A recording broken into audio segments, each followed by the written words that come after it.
తెలంగాణలో 10 ఏళ్ల తర్వాత అధికారం, 2 ఏళ్లుగా ధూమ్ధామ్ అయినా కాంగ్రెస్ లో ఇంకా ముగిసిపోలేదు పదవుల పందేరం. జూబ్లీహిల్స్ ఉప ఎన్నికలు, ఆ వెంటనే స్థానిక ఎన్నికలు, ఇలా కారణాలేమైనా కాస్త కామైపోయిన ఆ అంశం ఇప్పుడు మళ్లీ రాజుకునేలా కనిపిస్తోంది. రాజకీయ వర్గాల్లో కూడా ఈ ముచ్చట ఇప్పుడు చర్చనీయాంశంగా మారింది. ఇంతకీ తెలంగాణ రాజకీయాల్లో కలకలం రేపుతున్న ఆ ఇష్యూ ఏంటో ఇప్పుడు చూద్దాం.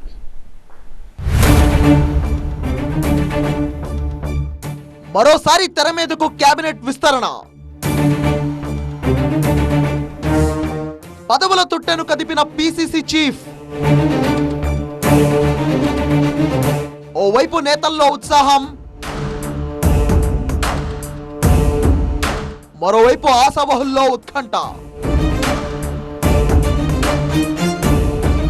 తెలంగాణ రాజకీయాల్లో మరోసారి మంత్రివర్గ విస్తరణ అంశం తెర మీదకు వచ్చింది. పార్టీ అధికారంలోకి వచ్చి 2 ఏళ్లు పూర్తయిన సందర్భంగా ఇటు కాంగ్రెస్ వర్గాల్లోనూ ఇదే టాపిక్ కీలకంగా మారింది.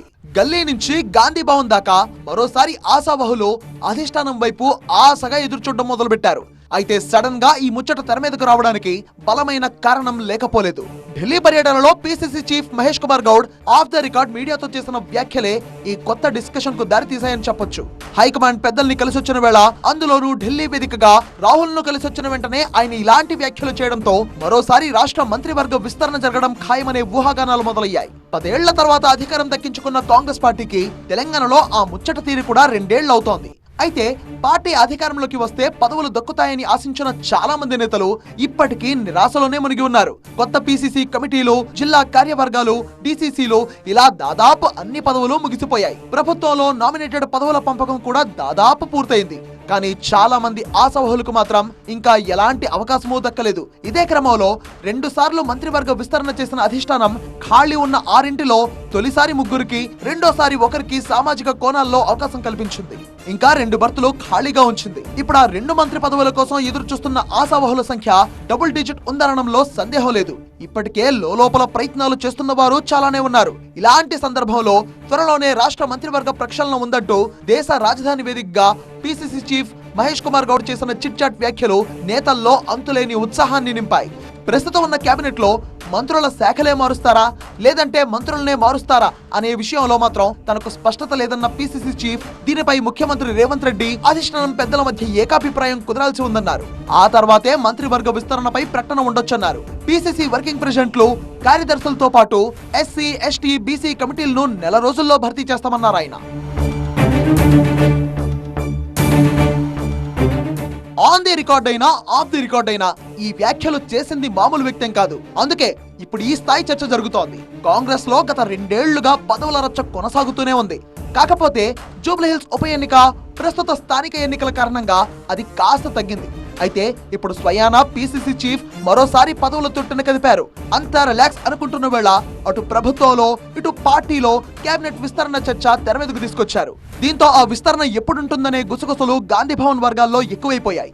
మంత్రివర్గ విస్తరణ అంశం పలుమార్లు చర్చకు వచ్చినప్పటికీ ఇప్పటికీ స్పష్టమైన నిర్ణయం మాత్రం వెలువడలేదు. ఇప్పుడు మహేష్ గౌడ్ మాటలతో అధిష్టానం నుంచి గ్రీన్ సిగ్నల్ వచ్చే అవకాశాలు ఉన్నాయి అన్న అంచనాలు పెరిగాయి. దీంతో సీనియర్ నేతలతో పాటు కొత్త ముఖాలు కూడా ఆశగా ఢిల్లీ వైపు చూస్తున్నాయి. ఇప్పటికే చాన్నాళ్లుగా ఆశావాహుల లిస్టులో ఉండి కూడా అవకాశం దక్కించుకోలేకపోయిన నేతలు చాలా మందే ఉన్నారు. కోమటిరెడ్డి రాజగోపాల్ రెడ్డి, మల్రెడ్డి రంగారెడ్డి, మదన్ మోహన్ రావు వంటి నాయకులు ఉన్న 2 బర్తుల్లో ఛాన్స్ కొట్టేసేందుకు పావులు కదుపుతున్నారు. ఈ లిస్టులో మంచిర్యాల ఎమ్మెల్యే ప్రేమ్ సాగర్ రావు, మాజీ మంత్రి సుదర్శన్ రెడ్డిలు కూడా ఉన్నప్పటికీ ఇటీవలే వారికి కేబినెట్ హోదాలో కూడిన కీలకమైన పదవులు కట్టబెట్టింది అధిష్టానం. దీంతో సామాజిక సమీకరణాలు, ప్రాంతీయ సమతుల్యం, పార్టీ విధేయత ఆధారంగా ఈసారి మంత్రివర్గ విస్తరణ ఉండొచ్చు అన్న చర్చ కాంగ్రెస్ వర్గాల్లో జోరందుకుంది. రాబోయే రోజుల్లో జరిగే రాజకీయ పరిణామాలు, ఢిల్లీ స్థాయిలో జరిగే చర్చలే మంత్రివర్గ విస్తరణకు దిశానిర్దేశం చేయనున్నాయి అన్న అభిప్రాయమూ వ్యక్తమవుతోంది. ఈ ప్రచారంలో నిజమెంతో తెలియదు కానీ మరోసారి కాంగ్రెస్ పార్టీ పదవుల తుట్టెను కదిపిందనే చర్చ అయితే జరుగుతోంది. మరి బలమైన వాయిస్ కలిగిన ఆశావహులకు నిరాశ కలిగితే వారి నిరసనను హైకమాండ్ తట్టుకోగలదా? అవకాశం ఇవ్వని పక్షంలో వారి ఆగ్రహ జ్వాలలను నిలువరించగలదా అన్నదే ఇప్పుడు చర్చనీయాంశంగా మారింది. ప్రస్తుతం ఆశావహుల జాబితాలో ఉన్న నాయకులు ఎవరికి వారే సొంత ఇమేజ్ కలిగి ఉన్నారు. నల్గొండ కోమటిరెడ్డి బ్రదర్స్ లో ఒకరైన రాజగోపాల్ రెడ్డి ఇప్పటికే చాలా సార్లు మంత్రి పదవి కోసం హైకమాండ్ తో అమీతుమీకి సిద్ధమయ్యారు. తనకు అన్యాయం చేస్తున్నారంటూ సొంత పార్టీ పెద్దలను, రాష్ట్ర ముఖ్యమంత్రిని సైతం టార్గెట్ చేస్తూ ఆయన తీవ్ర విమర్శలు గుప్పించిన సందర్భాలు ఉన్నాయి. మరి ఈసారైనా ఆయనకు అవకాశం దక్కుతుందా? దక్కకపోతే పరిణామాలు ఎలా ఉంటాయి అన్నదే ఆసక్తి రేపుతోంది. మరో నాయకుడు మల్రెడ్డి రంగారెడ్డి గతంలోనే తీవ్ర నిరాశకు లోనై రాజీనామాకు సైతం సిద్ధపడ్డారాయన. అలాంటి నాయకుడు ఇప్పుడు మంత్రివర్గ విస్తరణపై బోలెడన్ని ఆశలు పెట్టుకున్నారు. అది నెరవేరకపోతే ఎలాంటి నిర్ణయం తీసుకుంటారు అన్నది అంతు చిక్కని విషయం. మనసు నిండా మంత్రి పదవిపై ఆశలు పెట్టుకున్న మదన్ మోహన్ పరిస్థితి అలాంటిదే.